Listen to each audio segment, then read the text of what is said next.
सुरुवातीलाच एक महत्त्वाची बातमी बघणार आहोत। केंद्रीय गृहमंत्री अमित शहांच्या टीकेला प्रकाश आंबेडकरांनी प्रत्युत्तर दिलेलं आहे। मतदारांनी ठरवलं आम्हाला संपवायचं तरच आम्ही संपू, त्यांनी ठरवलं जिवंत ठेवायचं तर आम्ही जिवंत राहू।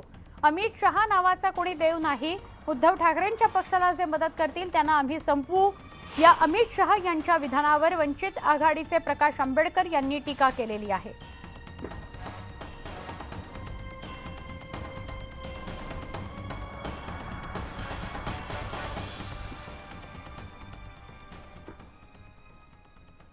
शिवसेनेचे नेते संजय राऊत यांनी पुन्हा एकदा उपमुख्यमंत्री देवेंद्र फडणवीसांवर हल्लाबोल केला। फडणवीस यांना सनसनाटी निर्माण करायचा छंद आहे अशी टीका त्यांनी केली। दरम्यान संजय राऊतांना उपमुख्यमंत्री देवेंद्र फडणवीसांनी जोरदार प्रत्युत्तर दिलेलं आहे। सनसनाटी निर्माण करण्याकरता मी विधान करत नाही, आपल्या लोकांना प्रोत्साहन द्यायला, संदेश द्यायला मी विधान करतो असं देवेंद्र फडणवीस म्हणाले। मुख्यमंत्री पदाची ऑफर दिली असल्याचं फडणवीसांनी म्हटलंय। त्याचे पुरावेही माझ्याकडे आहेत, मी पुराव्याशिवाय कधी बोलत नसतो असंही ते म्हणाले। फडणवीस यांना सनसनाटी निर्माण करण्याची सवय लागली। माननीय उद्धव ठाकरे हे मुख्यमंत्री पदावरून जात होते त्यावेळेला, अशा वेळेला विरोधी पक्ष नेते किंवा जे सरकार बनवू इच्छितात त्यांच्याशी उद्धव ठाकरे बोलले असतील आणि बोललेले आहेत, ठीक आहे। ते इतक्या दिवसांनी सनसनाटी निर्माण करून ते काय सांगू इच्छितात? माननीय उद्धव ठाकरे यांनी तुम्हाला मुख्यमंत्री पदाचीच ऑफर दिली होती ना। आज तुम्ही उपमुख्यमंत्री आहात आणि किती काळ उपमुख्यमंत्री राहिले सांगता येत नाही। दिल्ली की मर्जी है ये, ठीक आहे, एन्जॉय करा सनसनाटी। मी सनसनाटी निर्माण करण्याकरता कधीही विधान करत नाही। जे विधान मी करतो त्याचे माझ्याजवळ नेहमीच पुरावे असतात। आता ती वेळ नाही आहे, योग्य वेळी सगळ्या गोष्टी सांगेन। शिंदे फडणवीस सरकारच्या मागणीनुसार केंद्र सरकारनं नुकतीच औरंगाबाद आणि उस्मानाबाद जिल्ह्याच्या नामांतराला परवानगी दिली। त्यानुसार औरंगाबाद शहराचं नाव छत्रपती संभाजीनगर आणि उस्मानाबाद शहराचं नामांतर धाराशिव असं करण्यात आलं। दरम्यान फक्त शहरांचं नाव बदलणार की जिल्ह्याचं पण नाव बदलणार हा प्रश्न आता उपस्थित झालाय। यावर देवेंद्र फडणवीस यांनी ट्विट करून या संदर्भात अधिक माहिती दिली आहे। केंद्र सरकारची मंजुरीची प्रक्रिया पूर्ण झाली की आधी सामान्य प्रशासन विभाग अधिसूचना काढतं, तेव्हा शहरांची नावं बदलतात। ही अधिसूचना जारी झालेली आहे। त्यानुसार औरंगाबादचं छत्रपती संभाजीनगर आणि उस्मानाबादचं धाराशिव असं नामकरण झालेलं आहे असं फडणवीस यांनी सांगितलं। याचा अर्थ दोन्ही जिल्ह्यांच्या नामांतराची प्रक्रिया टप्प्याटप्प्यानं पूर्ण होणार आहे। आता जिल्ह्याचं नाव बदलायचं नोटिफिकेशन हे महसूल विभाग काढेल आणि महानगरपालिका आणि नगरपालिका नाव बदलण्याचं जे नोटिफिकेशन आहे ते नगर विकास विभाग काढेल। हे दोन्ही नोटिफिकेशनची तयारी झालेली आहे। सुट्टी आल्यामुळे कदाचित ते आज उद्यात निघू शकणार नाहीत, ते सोमवारी निघतील। तसं आजही काढण्याचा आमचा प्रयत्न आहे। त्यामुळे यात कुठलेही कन्फ्युजन नाही। नाव जे बदललं आहे ते शहर, तालुका, जिल्हा आणि महानगरपालिका नगरपालिका सगळ्याचं बदललेलं आहे। केंद्र सरकारनं औरंगाबाद शहर नावाच्या बदलाला मंजुरी देऊन छत्रपती संभाजीनगर असं नामकरण केलं। त्यानंतर आता शहरातल्या दुकानांवर छत्रपती संभाजीनगर नावाचे स्टिकर्स लावण्यात आलेले आहेत। शिवसेनेनं पाट्या बदलण्याची मोहीम सुरू केली आहे। शिवसेना जिल्हाध्यक्ष राजेंद्र जंजाळ यांच्यासोबत अनेक कार्यकर्ते सामील झाले होते।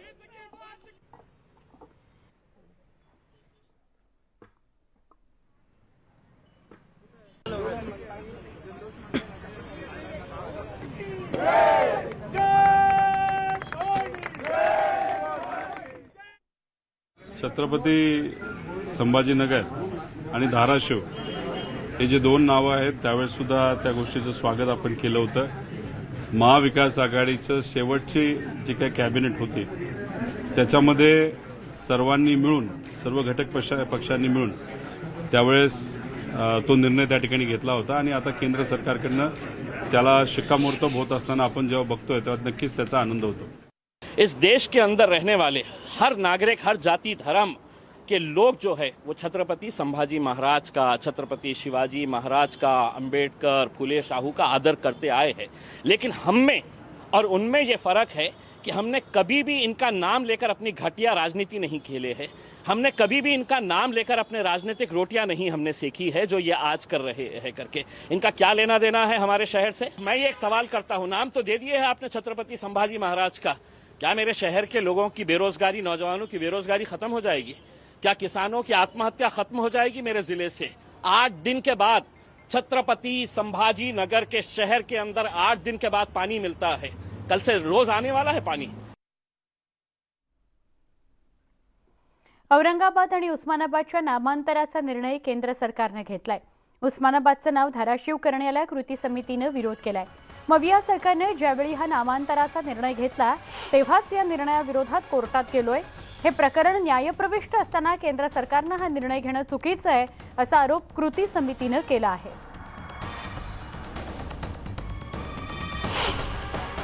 जेव्हा पण प्रकरण न्यायालयामध्ये असते, न्यायालयीन प्रक्रिया सुरू असते, तर सरकारने फार संयमाची भूमिका घेऊन असे घाईगर्दीने हे जे प्रकरण न्यायालयात चालू आहे त्याविषयी घाईगर्दीने कुठले निर्णय घ्यायचे नसतात। औरंगाबादचं आणि उस्मानाबादचं नाव बदलल्यावर आता अहमदनगरचं नाव बदलण्याची मागणी जोर धरतीये। आमदार गोपीचंद पडळकरांनी याबाबत ट्विट केलं आणि अहमदनगरचं नाव बदलणारच असा विश्वास व्यक्त केला। पुण्यश्लोक अहिल्यादेवी यांचं जन्मस्थान असलेल्या अहमदनगरचं नामांतर अहिल्यानगर करावं अशी मागणी होतीये। राज्याचे मुख्यमंत्री एकनाथ शिंदे साहेब आणि उपमुख्यमंत्री देवेंद्र फडणवीस साहेब यांचं विशेष अभिनंदन करतो, आभार व्यक्त करतो, कारण गेल्या अनेक वर्षांपासून हा विषय फक्त चर्चेला जात होता। या विषयावरती मोठ्या मोठ्या गप्पा मारल्या जात होत्या, परंतु कृती होत नव्हती। आज कृती झालेली आहे। माननीय देवेंद्रजी फडणवीस यांच्या नेतृत्वाखाली पुण्यश्लोक अहिल्यादेवी होळकर यांचा जन्म ज्या अहमदनगर जिल्ह्यामध्ये झालेला आहे त्या जिल्ह्याचं नाव बदलून पुण्यश्लोक अहिल्यादेवी नगर लवकरात लवकर करण्यात येईल।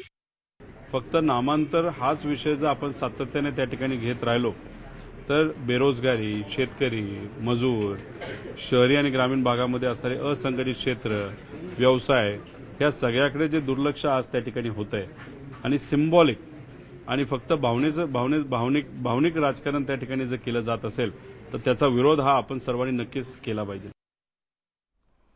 अजित पवार, तुम्ही दुसऱ्याचं बारसं घालू नका, पुण्यात येऊन तुमचे 12 वाजवेन असं नारायण राणे म्हणतात। नारायण राणे यांनी अजित पवारांना सज्जड दमच दिलेला आहे। नारायण राणेंनी अजित पवारांना सज्जड दम देताना असं म्हटलंय की अजित पवार, तुम्ही दुसऱ्याचं बारसं घालू नका,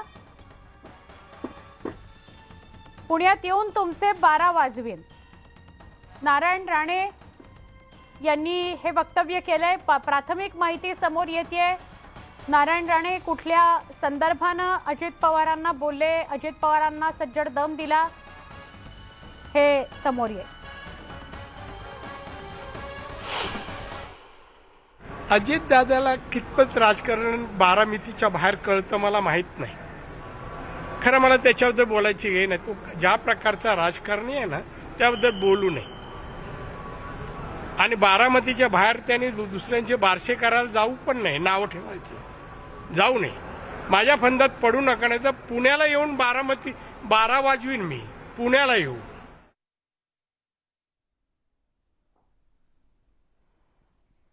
नारायण राणे यांनी अजित पवारांना दम दिलाय। बारामतीच्या बाहेर काही राजकारण अजित पवारांना कळत नाही आणि ते कळवून घेण्याचा प्रयत्न पण त्यांनी करू नये, माझ्या वाट्याला जाऊ नये असं नारायण राणे म्हणाले।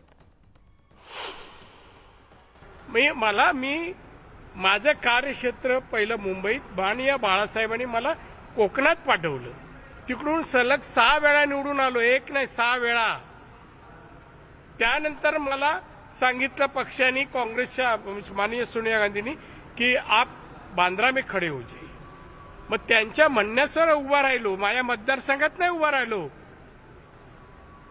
आणि पाडलं। महिला असो पुरुष उमेदवार त्या महिला आणि पुरुषामध्ये काय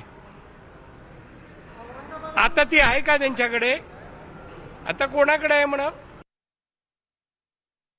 राष्ट्रवादी काँग्रेसचे प्रवक्ते अंकुश कडकडे आपल्या सोबत आहेत। अंकुशजी, अजित पवारांना सज्जड दम दिलाय. बारामतीच्या बाहेर तुम्हाला काही राजकारण कळत नाही ते कळवून घेऊ नका, माझ्या वाटेला जाऊ नका, काय सांगाल? नाही, ज्या पद्धतीने जी भाषा आता ती आहे का त्यांच्याकडे, असे करून त्या महिलेचा अपमान करतात, हे नारायणराव राणेंसारख्या माणसाला शोभतं का? हा पहिला प्रश्न मी त्यांना विचारतो. आणि राजकारणामध्ये कोणी स्वतःची ताकद आहे ती दाखवून द्यायची असते. अजितदादांनी त्यांची ताकद बारामतीमध्ये, पुण्यामध्ये दाखवून दिलेली आहे. तुम्ही मात्र तुमच्या सिंधुदुर्गमध्ये ताकद काय ते सिंधुदुर्गकरांनी पाहिलंय. आणि अजितदादा काय बोलले की ठीक आहे, तुम्ही 2 वेळेला तुमचा पराभव झाला, त्याच्या पलीकडे ते त्याच्यावर एवढं लागण्यासारखं त्याच्यामध्ये काय आहे, असं आहे. आणि नारायण राणे आतापर्यंत केवळ दम देण्याची भाषा, त्याच्याशिवाय त्यांनी काय केलंय? अहो, तुम्हाला केंद्रातलं एवढं मोठं मंत्रीपद दिलंय, त्याच्यातून तुमच्या कोकणाचा, महाराष्ट्राचा विकास करा. ते बाजूला राहून केवळ आपलं काहीतरी बरळत बसायचं, याच्या पलीकडे नारायणरावकडे. आणि अर्थात ते काय बोलले त्याची आम्हाला काही फारशी दखल घेण्याची गरजच नाहीये. नक्की अंकुशजी, आभार, आपण सविस्तर प्रतिक्रिया दिलीत त्याबद्दल.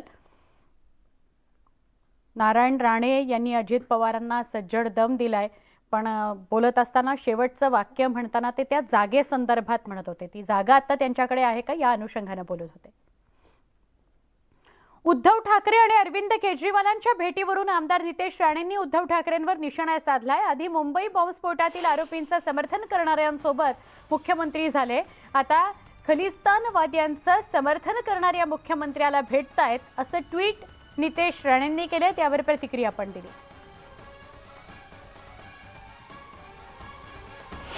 दाऊदचं समर्थन करणाऱ्याबरोबर मांडीला मांडी लावून बसून महाराष्ट्राचे मुख्यमंत्री झाले. आणि आता तर कालच खालिस्तानचं ज्यांनी समर्थन केलं अशा मुख्यमंत्र्यांच्या पण बरोबर मांडीला मांडी लावून बसून उद्धव ठाकरेजी आणि त्यांचे कार्यकर्ते तुकडे तुकडे गँगचे सदस्य झाले आहेत का, असा प्रश्न विचारायची वेळ आलेली आहे. संपत्तीचा वारसा बनणं सोपं आहे, पण आमच्या हिंदू हृदय सम्राट बाळासाहेब ठाकरेंच्या विचारांचा वारसा हे कधीच बनू शकत नाही. ठाकरे गटाचे आमदार राजन साळवी यांच्या मालमत्तेबाबत रायगड लाचलुचपत विभागानं चौकशीची नोटीस डिसेंबरमध्ये पाठवली होती. त्यानंतर आमदार राजन साळवी 3 वेळा लाचलुचपत कार्यालयात चौकशीला गेले. दरम्यान राजन साळवींभोवती एसीबी चौकशीचा फास आणखी अवलला जाणार आहे. राजन साळवी यांच्या घराचे आणि हॉटेलचे एसीबीकडून मूल्यांकन सोमवारी करण्यात येणार आहे. तसंच जमीन खरेदी, बांधकाम, सुशोभीकरण यात झालेला खर्च याचा देखील आढावा घेतला जाणार आहे.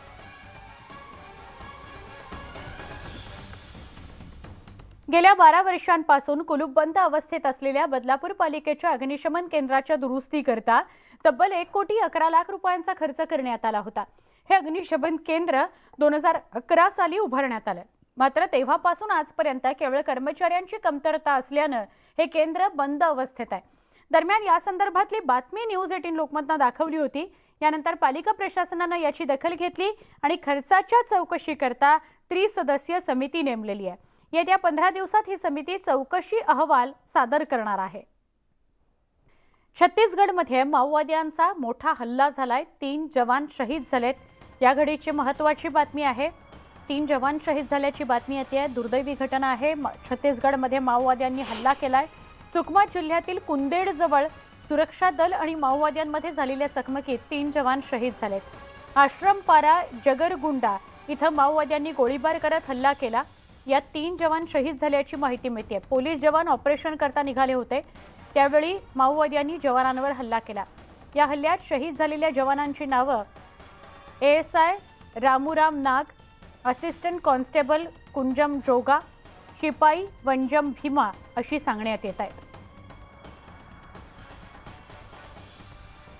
6 माओवाद्यांचा खात्मा करण्यातही यश आलेलं आहे. माओवाद्यांनी हा भ्याड हल्ला केलेला होता. रायगडच्या सुधागडमध्ये एकाच दिवशी 3 जणांची आत्महत्या झाल्याचं समोर आलंय. तिघांनीही विषारी औषध पिऊन आत्महत्या केली आहे. यामध्ये तिघांचाही मृत्यू झालाय. आर्थिक समस्येतून या तिघांनीही ही आत्महत्या केल्याचा प्राथमिक अंदाज वर्तवण्यात आलाय. पोलिसांनी अकस्मात मृत्यूची नोंद केली आहे.